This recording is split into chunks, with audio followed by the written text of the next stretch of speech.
You talked about casting a wide net at quarterback. Let's talk about some of the other names in the mix. One of those, John, is going to be visiting unofficially this week, Judd Anderson, who's a tall drink of water, 6'6" quarterback out of the state of Georgia. I've watched some of his highlights and film, and I like what I see there. I certainly love the size. I get enamored with these big quarterbacks with strong arms. What can you tell me about Judd Anderson? And do you think this is the type of guy that if Miami does miss out on Noland, they go 0-60 with a player like this? Very possible. According to Judd, when Shannon Dawson offered him just a couple of weeks back at this point, he said, "Hey, you're going to blow up in the offseason. So we want to kind of get in now before everyone else follows our lead and starts offering you scholarships." So he's starting to take more ACC visits, was at North Carolina. He's going to Georgia Tech here soon, but some of those programs haven't offered yet. So I think that puts Miami at a strong advantage at this point for Anderson. Like you said, he's visiting on Thursday, which I think is a really big deal, especially if Nolan kind of lets these coaching staffs know, hey, thanks, but no thanks. I'm going here, whatever it is.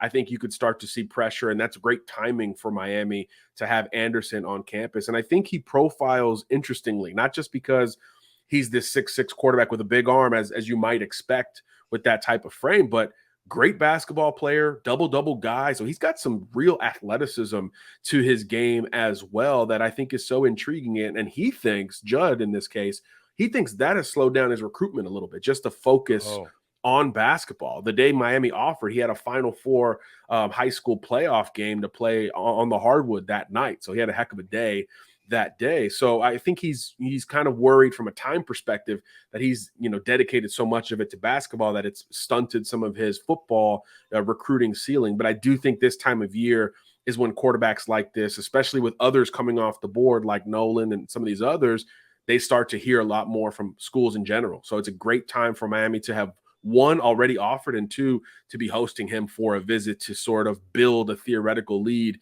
if and when these other schools start to circle for Anderson, who impresses in person. I've seen him multiple times. It's a big frame and a big arm that it really does execute, but that athleticism makes him a little bit more intriguing than maybe we would think otherwise. Is it too wild of a comp to say that just based on what I've watched of Anderson, reminds me a little bit at that age of what's his name, the quarterback from the Justin Herbert. I don't know why his name escaped me. Justin Herbert, who Mario coached in Oregon. Just the frame and the way he moves and his arm strength reminds me of Herbert.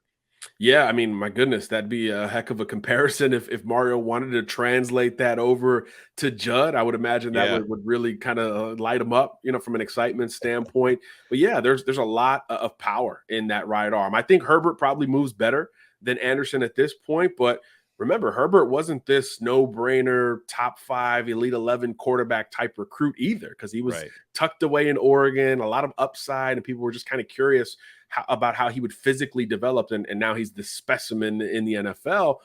I don't know if Anderson has that type of ceiling, but at the same stage, as you mentioned, Donno, there wasn't a lot of hype for Herbert as well. So I think that's interesting if Mario wants to go that route once he does visit on Thursday. But either way, Shannon Dawson has really been building this relationship in short order with Anderson since really surprising him with that scholarship offer.